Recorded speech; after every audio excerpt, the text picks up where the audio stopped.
Hello बच्चों, आइए प्रश्न को पढ़ते हैं। मान लीजिए कि एन में एक संबंध आर ए आर बी यदि 2a+3b बराबर 30 द्वारा परिभाषित है तो आर बराबर होगा। तो इसको हमें आर का मान यहाँ पर निकाल के बताना है। प्रश्न को हल करने से पहले हम लिखते हैं प्रश्न के लिए मुख्य अवधारणा। तो प्रश्न के लिए मुख्य अवधारणा, मुख्य अवधारणा में हम प्रश्न को किस प्रकार हल करेंगे इस बात पे चर्चा करेंगे, और यदि उससे संबंधित सूत्र होगा तो उस सूत्र को लिखेंगे। तो यहाँ पर हमें क्या करना है, संबंध आर को क्रमित युग्म के रूप में लिखना है। क्रमित आर को क्रमित युग्म युग्म के रूप में व्यक्त करना है, व्यक्त करना है। तो ये हमारी मुख्य अवधारणा यहाँ पर हो चुकी है। अब हल करते हैं। देखिए, तो हमें जो दिया गया है पहले मैं उसको लिख लेता हूँ। देखिए, प्राकृत संख्याओं के समुच्चय एन में, ये कहा गया है, तो एन में जो संबंध दिया गया है उसे हम इस प्रकार भी लिख सकते हैं। देखो, ये दिया गया है ए कोमा बी, ठीक है, सच देट किस प्रकार है ये, 2a+3b बराबर कितना है, 30। ठीक है बच्चों, और यहाँ पर चाहो तो आप लिख सकते हो कि ए और बी किसके अवयव हैं, ये प्राकृत संख्या ही के ही अवयव होंगे, जैसा कि पहले भी लिखा हुआ है। तो अब हम क्या करते हैं, यहाँ से देखिए हमें जो दिया गया है उसी को हल करेंगे। 2a+3b बराबर कितना है, 30। यहाँ से मैं b का मान निकाल सकता हूँ। तो b बराबर हो जाएगा 30 माइनस का 2a और बटे में कितना आ जाएगा, 3। अब आपको a के मान लिखना है। a के मान कौन से होंगे, प्राकृत संख्या में होंगे, और b के मान भी क्या मिलेंगे, हमें प्राकृत संख्या में मिलना चाहिए। तो सबसे पहले हम क्या करते हैं, a बराबर, देखिए अगर हमने a का मान 1 रखा बच्चों तो कितना हो जाएगा, 30 में से हम कितना घटा देंगे, 2, 28। तो ये तो जाएगा नहीं बच्चों। तो a बराबर यदि हमने 1 रखा तो b का मान हमें प्राकृत संख्या में नहीं मिलेगा। 2 रख के देख लेते हैं हम। तो a बराबर 1 तो नहीं रखेंगे, तो a बराबर कितना रख लेते हैं, 2 पर। 2 पर देखिए b बराबर कितना होगा, ये हो जाएगा 30 माइनस 2 का 2 से गुणा करेंगे तो आ जाएगा 4, और बटे में कितना आ जाएगा, 3।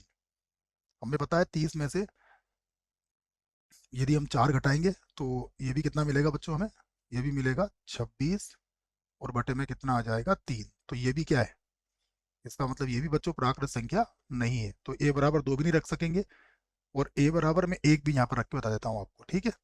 तो a बराबर 1 पर, सभी पर जांच कर लेते हैं हम।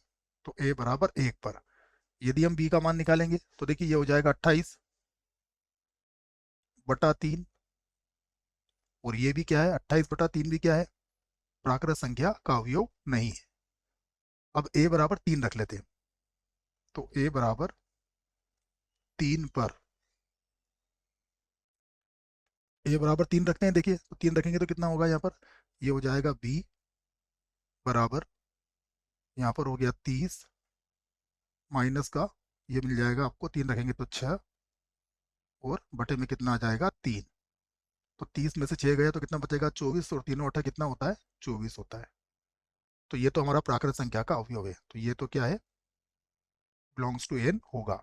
इसका मतलब ये हुआ कि हमारा जो पहला युग्म मिलेगा वो 3,8 हमें मिल जाएगा। ठीक है, तो ए का मान 3 तो हमने रख लिया। अब 4 रख के देख लेते हैं, देखो क्या होता है। तो यहाँ रख लेता हूँ मैं, ए बराबर 4 पर, बी बराबर, ये हो गया 30 माइनस, ये हो गया 8, बटे में हो जाएगा 3। 30 में से 8 गया तो कितना बचा, 22/3, और ये भी क्या है, ये भी प्राकृत संख्या नहीं है। अब a बराबर कितना रख लेंगे, a बराबर रख लेंगे 5 पर। अगर 5 रखेंगे देखो तो b बराबर, ये हो जाएगा 30 माइनस का 10, बटे में आ जाएगा 3, बराबर कितना हो जाएगा, 20/3। इसका अर्थ हुआ कि ये भी प्राकृत संख्या नहीं है। a बराबर कितना रख लेंगे, 6 पर। देखिए 6 रखेंगे तो b बराबर, ये हो जाएगा 30 माइनस, यहाँ पर अगर हमने रखा तो ये हो जाएगा 12 और 12 बटा ये हो जाएगा 3। यदि 3 रखेंगे देखिए तो ये कितना मिलेगा हमें 18।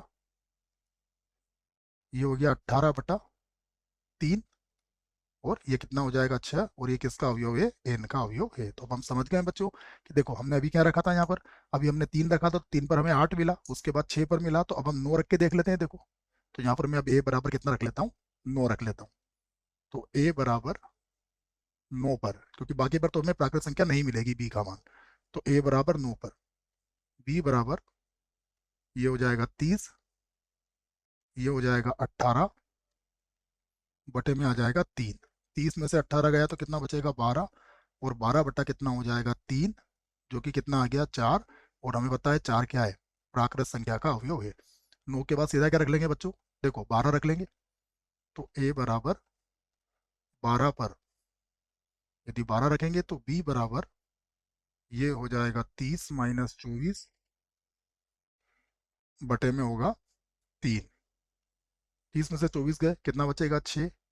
6 के बटे में कितना आ जाएगा 3 बराबर कितना आ जाएगा 2, और हमें पता है 2 भी क्या है, प्राकृत संख्या है।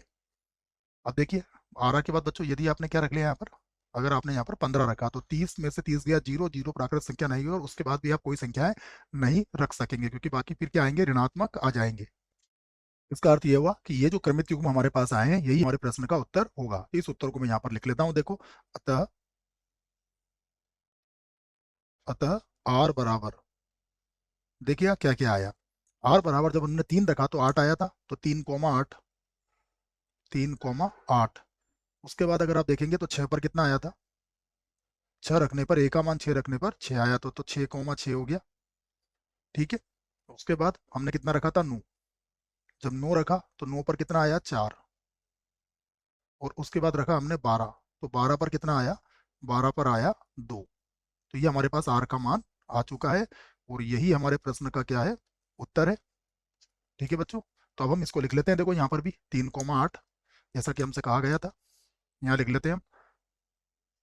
ये था 3,8, उसके बाद 6,6, उसके बाद 9,4, उसके बाद 12,2, 12,2।